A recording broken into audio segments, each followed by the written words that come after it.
Hello students of class 12 আলোর ব্যতিচার অধ্যায়ের একটা ফিফথ ভিডিও। আমরা এবারে আলোর ব্যতিচার যেটা চ্যাপ্টারের নামই ছিল সেই দিকে একটু এগিয়ে যাব। তো প্রথমে যেটা জানতে হবে সেই প্রসঙ্গে আসার আগে সেটা হচ্ছে তরঙ্গের উপরিপাতের নীতি। তরঙ্গের উপরিপাতের নীতি তোমরা যেটা পড়েছিলে সেটা হচ্ছে ক্লাস 11 এ শব্দ তরঙ্গ অর্থাৎ শব্দ পড়ার সময় শব্দ বিজ্ঞানে একটা অধ্যায়তে কিন্তু পড়েছিলে। সেখানে তরঙ্গের উপরিপাত বলে একটা চ্যাপ্টার ছিল, সেখানে তোমরা পড়েছিলে। তো অনেকটা তাই, কারণ হচ্ছে এই উপরিপাতের নীতি শব্দ তরঙ্গ হোক অর্থাৎ যান্ত্রিক তরঙ্গ কিংবা তড়িৎচুম্বকীয় তরঙ্গ সবার ক্ষেত্রেই কিন্তু এই নীতিটি খাটে। তো তোমরা লক্ষ্য করে দেখেছো তখন নিশ্চয়ই শব্দতে যে কোনো মাধ্যমে যখন কোনো তরঙ্গ, সে যেরকমই তরঙ্গ হোক না কেন, যখন সে বিস্তার লাভ করে, ধরো একের বেশি যদি তরঙ্গ একই সঙ্গে বিস্তার লাভ করে অর্থাৎ একাধিক তরঙ্গ, তখন কিন্তু এই তরঙ্গের উপরিপাত ঘটনাটি ঘটে, অর্থাৎ তারা সমাপতিত হয়ে বিস্তার লাভ করছে একসঙ্গে। এবারে যখন একসঙ্গে বিস্তার লাভ করছে একের বেশি তরঙ্গ, তারা পরস্পরের সঙ্গে উপরিপাত হচ্ছে, কিন্তু তারা কিন্তু স্বাধীনভাবেই চলে, অর্থাৎ তারা পরস্পরের সঙ্গে মিশে যাচ্ছে অর্থাৎ মিশ্রিত হচ্ছে, কিন্তু তাদের যে ধর্ম, তাদের যে বিস্তার, সেটা কিন্তু বজায় রাখছে। তো এটা থেকেই চ্যাপ্টারটা শুরু হয়েছে যে তরঙ্গ তাদের নিজস্ব ধর্ম বজায় রাখছে একসঙ্গে মিশ্রিত হওয়া সত্ত্বেও। তো আমরা এখান থেকে আলোচনা শুরু করবো। ধরো কোনো একটা মাধ্যমে একটা তরঙ্গ এসে পড়লো, ধরো একসঙ্গে অনেকগুলো তরঙ্গ আপতিত হলো, তো তাদের লব্ধি সরণ কি করে আমরা বের করবো? না, যেহেতু সরণ হচ্ছে ভেক্টর রাশি, তাহলে প্রত্যেকটা তরঙ্গের যা সরণ, সাপোজ যদি প্রথমটার y1 পরেরটার y2 তারপরে y3 হয়ে থাকে, তাহলে এরকম ডট ডট ডট ডট তাহলে y equals to y1 plus y2 plus y3, অবশ্য অভিমুক্ত ফ্যাক্টর যেহেতু আমি একই দিকে ধরে নিয়েছি। তো যেহেতু একই সঙ্গে এসে আপতিত হয়েছে, ওই জন্য তাদের সরণ কিন্তু যেটা লব্ধি সরণ বের করবো সেটা তো যোগ করে বের করে নিচ্ছি, তাহলে সরণ আলাদাও হচ্ছে না, যেহেতু একই সঙ্গে আপতিত হচ্ছে তাহলে সরণ ডিফারেন্ট হওয়ারও প্রশ্ন থাকছে না, একই বিন্দুতেও আপতিত হচ্ছে। তো এইভাবে কিন্তু আমরা ডিসকাশন করতে পারি। তোমাদের বইতে 752 পেজে দেখবে স্টার্টিং এ ডান দিকে এই পোর্শনটাই লেখা রয়েছে যে প্রত্যেকটি তরঙ্গ আলাদাভাবে এলে বিন্দুটির স্বাভাবিক অবস্থান থেকে সরণ কিন্তু ভিন্ন ভিন্ন হতো, কিন্তু আলাদাভাবে তো আসেনি। আমরা যেটা বললাম সেটা কি না, যদি একই সঙ্গে এসে পড়ে তাহলে কিন্তু সেই বিন্দু সাপেক্ষে সরণটা কিন্তু ভিন্ন হচ্ছে না। তাই লব্ধি সরণটা কি করে বের করব? না, প্রত্যেকটা তরঙ্গের যা ইন্ডিভিজুয়াল সরণ রয়েছে, যদি আমি বিস্তারও বলি, যা বিস্তার রয়েছে, তো সেগুলো পরপর পরপর যোগ হয়ে যাবে। এবার যদি কোনো কারণে যদি বিপরীত দশা হয়ে থাকে, বিপরীত দশায় যদি মিলিত হয়ে থাকে কিংবা উপরিপাত হয়ে থাকে, তখন মাইনাস চিহ্নটা আমরা নিয়ে নেব। তো এই যে উপরিপাতের নীতি, যে লব্ধি সরণ বের করছি আমরা পৃথক পৃথক যে সরণ থাকছে, যেহেতু সরণ হচ্ছে ভেক্টর রাশি, তাহলে আমরা এইভাবেও বলতে পারি, যদি y হয়ে থাকে লব্ধি সরণ, তাহলে এটা প্লাস দিয়ে লেখা থাকলো, যা যেরকম সাইন হবে সেই রকম, যদি n সংখ্যক তরঙ্গ হয়ে থাকে। তো এটাকে বলা হয় তরঙ্গের উপরিপাতের নীতি। এটাকে যদি ভাষায় বলা হয়, পরীক্ষাতে যদি ল্যাঙ্গুয়েজে লিখতে, বিবৃতি লিখতে দিতে পারে, তো তখন যেটা বইতে রয়েছে এটা সঠিক রয়েছে, একদম ভাষাও ঠিক রয়েছে। সেটা কি না, কোনো মুহূর্তে একাধিক তরঙ্গের প্রভাবে মাধ্যমের কোনো বিন্দুতে লব্ধি সরণ প্রতিটি তরঙ্গের জন্য বিন্দুতে পৃথক পৃথক যে সরণ, তার ভেক্টর যোগফল। ভেক্টর কথাটা উল্লেখ করতে হবে, কারণ যোগফল বললে শুধু অ্যালজেব্রিকের যোগফল হয়ে যেতে পারে, বীজগাণিতিক হবে না, কারণ সরণ হচ্ছে ভেক্টর রাশি। তার মানে মাধ্যমে কোনো মুহূর্তে একাধিক তরঙ্গ আপতিত হলো কোনো বিন্দুতে, তো সেই বিন্দুতে প্রত্যেকটি তরঙ্গের জন্য পৃথক পৃথক যে সরণ, তার ভেক্টর যোগফল সেটাই হচ্ছে তার সঙ্গে সমান হবে। তাহলে এটা হচ্ছে সেই লব্ধি, তার যে ভেক্টর যোগফল তার সঙ্গে সমান হবে। তো উপরিপাতের নীতি এটা মাথায় রাখবে। আর এই যে নীতি, যে সবচেয়ে প্রথমে এই 1801 সালে বিজ্ঞানী ইয়ং সর্বপ্রথম ইয়ং দ্বি-রেখাচিত্র পরীক্ষা, যাকে বলা হয় ইয়ং ডাবল স্লিট এক্সপেরিমেন্ট, যেটা খুব ফেমাস এক্সপেরিমেন্ট এই আলোর ব্যতিচারের ক্ষেত্রে, সেই ক্ষেত্রে কিন্তু এটাকে প্রদর্শনও উনি করেন। আর এই নীতি আমি আগেই বলেছিলাম ভিডিও শুরুতে, যে কোনো তরঙ্গ, সেই যান্ত্রিক তরঙ্গ শব্দের মতো হোক কিংবা আলোর মতো তড়িৎচুম্বকীয় তরঙ্গ, যে কোনো তরঙ্গ হোক, যে কোনো তড়িৎচুম্বকীয় তরঙ্গ হোক, এক্স রশ্মি গামা রশ্মিও যদি হয়, সবার ক্ষেত্রে এই নীতি কিন্তু প্রযোজ্য। তো এইবারে আমরা আলোচনা করে নেব বিজ্ঞানী ইয়ং এর দ্বি-রেখাচিত্র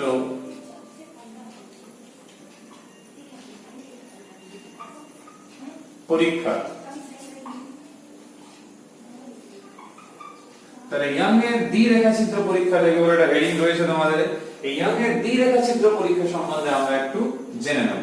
তো পরীক্ষাটা খুবই সিম্পল, সেটা হচ্ছে কি না স্লিট কিংবা রেখাচিত্র। ধরো এইটা একটা অস্বচ্ছ প্লেটের মতো একটা অস্বচ্ছ পদার্থ, তার মধ্যে দুটো রেখাচিত্র এরকম। সাপোজ একটা নাম হয়তো আমি এ দিলাম আর একটা নাম দিলাম বি, একই রকমই রেখাচিত্র। তাহলে এই যে দুটো রেখাচিত্র রয়েছে, আমার ক্ষেত্রে এটা একটু ছোট হয়ে গেছে, তোমরা একই মাপেরই আঁকবে যাতে করে কোনো কনফিউশন না থাকে। ধরো দুটো রেখাচিত্র রয়েছে, যেরকম বইতেও দেখবে এ এবং বি নাম রয়েছে, তাহলে বাকিটা কিন্তু এই পুরোটা কিন্তু অস্বচ্ছই থাকবে, শুধু এইটুকু দিয়ে, এই যে দেখছো এইটুকু দিয়েই এই যে ফাঁকটা দেখতে পাচ্ছ দুটো রেখাচিত্র, এই স্লিট যেটাকে আমরা ইংলিশে বলি, এর মধ্য দিয়ে শুধু আলোক রশ্মি যেতে আসতে পারবে। যেরকম ধরো পুরো জানলাটা বন্ধ আছে, ভেন্টিলেটরের যে পোরশনটা ফাঁকা থাকে সেখান থেকে আলোটা প্রবেশ করে, ঠিক এরকমই এটা হচ্ছে দুটো ক্ষুদ্র স্লিট। এবারে ব্যবস্থাপনাটা কেমন না, একটা আলোর উৎস থাকবে যেটা তোমাদের বইতে দেখবে নাম দেওয়া হয়েছে এম। এবারে এখান থেকে কি হবে না আলোক রশ্মি যাচ্ছে, দুটো রেখাচিত্র ছিল, তাহলে আমরা এরকম বলতে পারি যে এখানে একটা, আমি একটু বড় করে আঁকছি ওই জন্য এরকম হচ্ছে। তো সেই দুটো রেখাচিত্র আমরা এ বি নাম দিয়েছিলাম, তো এটা হচ্ছে যে তরঙ্গটা যাচ্ছে আপরিত হচ্ছে, বাকিগুলো থেকে বাধাপ্রাপ্ত হয়ে যাবে, তো সেগুলো কিছু শোষণ কিছু প্রতিফলন হয়ে যাবে। তো এই দুটো স্লিটের মধ্যে দিয়ে যাচ্ছে। সাপোজ এইটা হচ্ছে স্ক্রিন, তোমরা স্কেল নিয়ে ড্র করবে।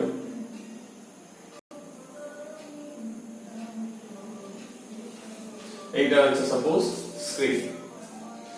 তাহলে এখান থেকে দেখা যায় মোটামুটি যদি আমি এখানে কেন্দ্র ধরি, তো এইখানে গিয়ে যদি সমদশা এখানে মিলিত হয়, বেঁকে যাচ্ছে, তোমার স্কেল নিয়ে ড্র করবে, আমি বারবারই বলছি, তাহলে পরীক্ষায় কিন্তু প্রবলেম হয়ে যাবে। এটা সেই কেন্দ্রীয় বিন্দুটা আমি ধরলাম। তো এস যেহেতু পর্দা, এখানে কিন্তু ঝালর দেখতে পাওয়া যায়, এই ক্ষেত্রে এই ঝালরটাকে ব্যতিচার ঝালর বলা হয়। সেই ঝালরে কি হয় না, এখানে একটা একবর্ণী আলো নেওয়া হয় যেটাকে স্লিটের মধ্যে দিয়ে পাঠানো হয়।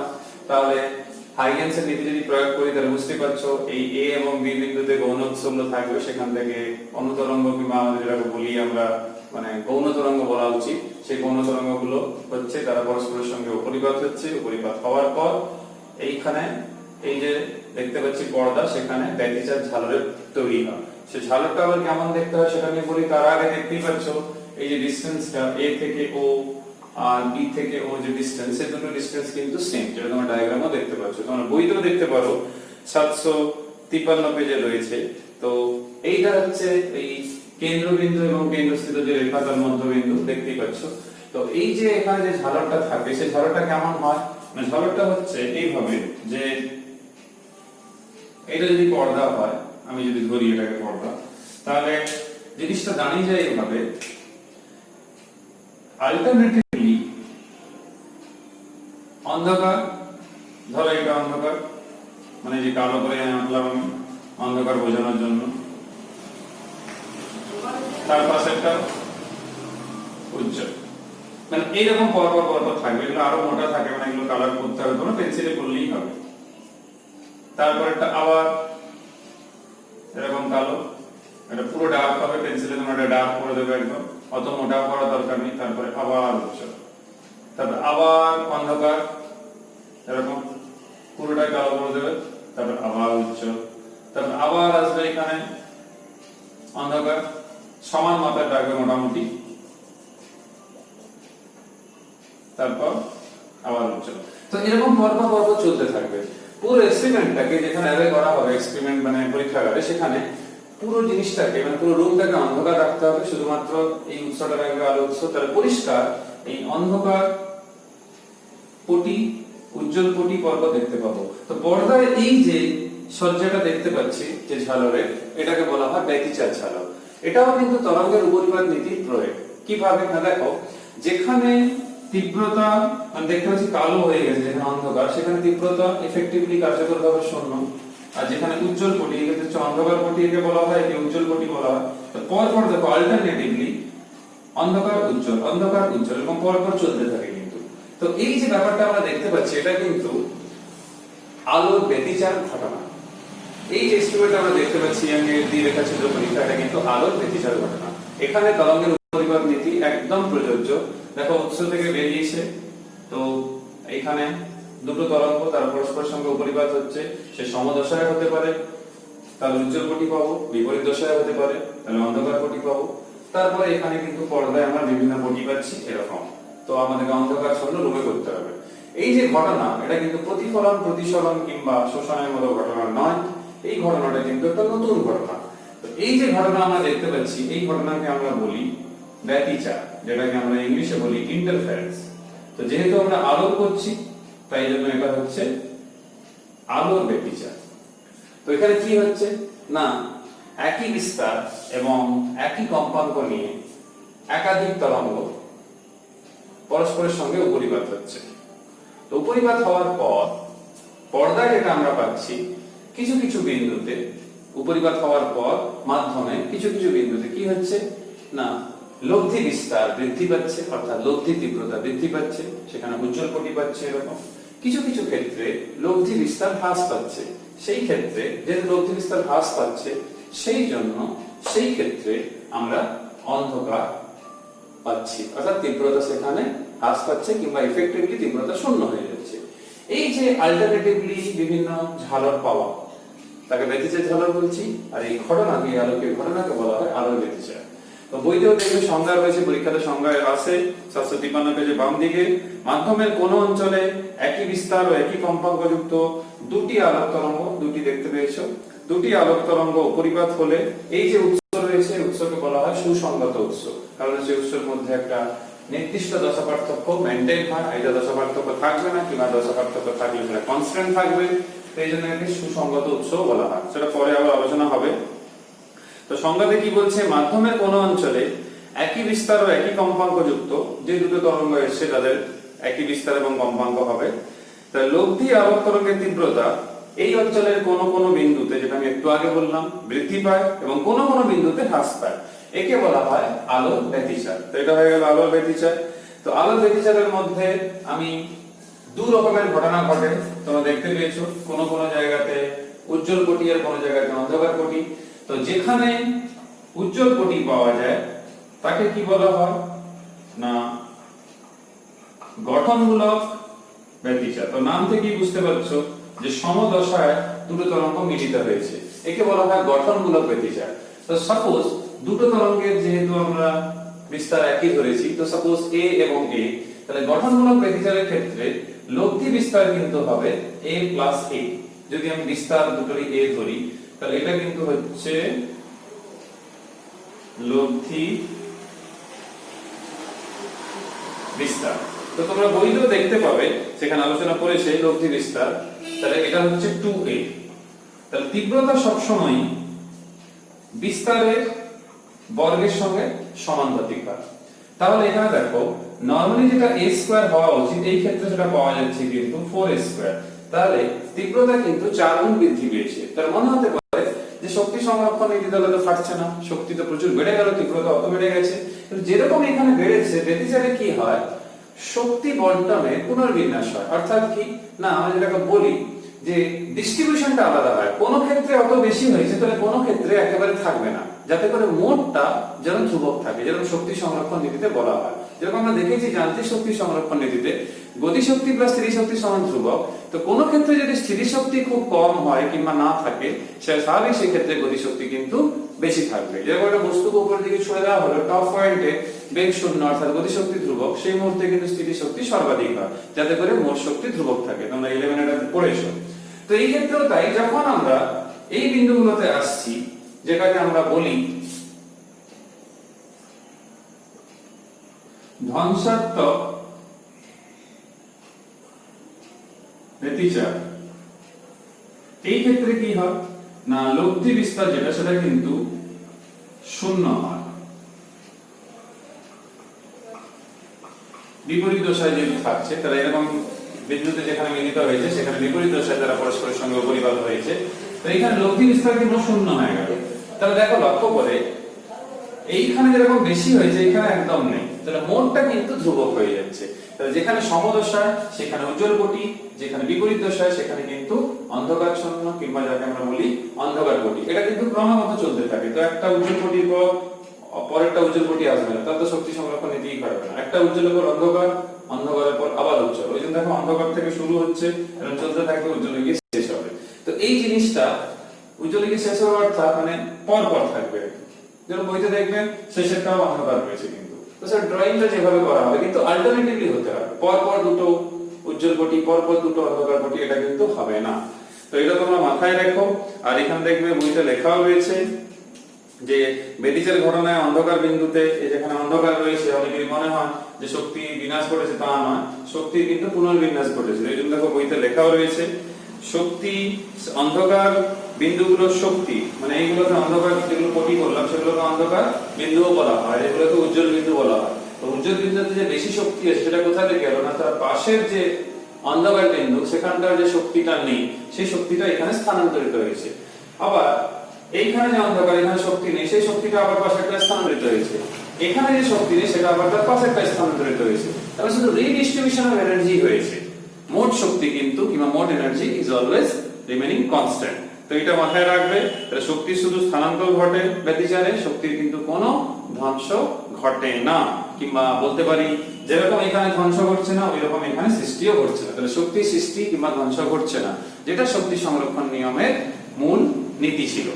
তো এটা তোমরা মাথায় রাখবে। আরেকটা কথা বলতে রয়েছে যে আমি এখানে বললাম বিস্তার শূন্য, তার মানে ডেফিনেটলি I সমানুপাতিক a স্কয়ার হয়।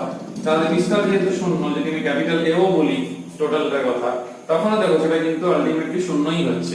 এখানে যেরকম বেশি ওইখানে কিন্তু কম। তাহলে এটা উজ্জ্বল বিন্দু এবং এটা অন্ধকার বিন্দুকে করেসপন্ড করছে।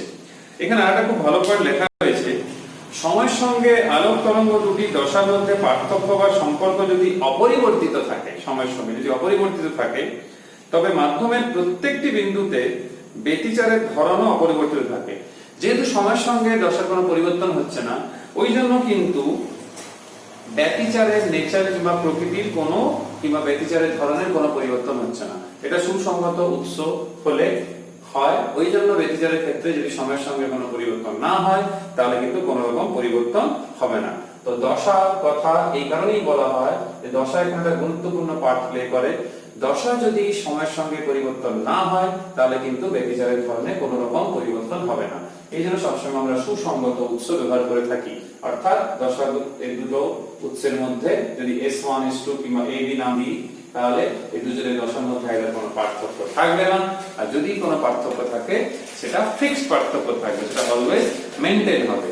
তো এটা মাথায় রেখো। আমরা এই ভিডিওতে এই অবধি, যেহেতু এরপরে রয়েছে ব্যতিচারের গাণিতিক বিশ্লেষণ, সেটা একটা ইম্পর্টেন্ট প্রশ্ন, এইচএসএ কম এলেও টেস্ট পরীক্ষাগুলোতে প্রচুরবার এসেছে বিভিন্ন স্কুলে। তো সেই গাণিতিক বিশ্লেষণটা মানে ব্যতিচারের এই যে ঘটনাকে তরঙ্গ ধরে সেখান থেকে দশা পার্থক্যের ব্যাপারটা, সমদশায় হলে কি করে উজ্জ্বল কোটি কিংবা উজ্জ্বল বিন্দু, বিপরীত দশায় হলে কি করে অন্ধকার বিন্দু, সেই সংক্রান্ত আমরা আলোচনা করে নেব। সেটা হচ্ছে পরের ভিডিওতে। তো নেক্সট ভিডিওতে দেখা হচ্ছে। সবাই সুস্থ থেকো। Till then, by.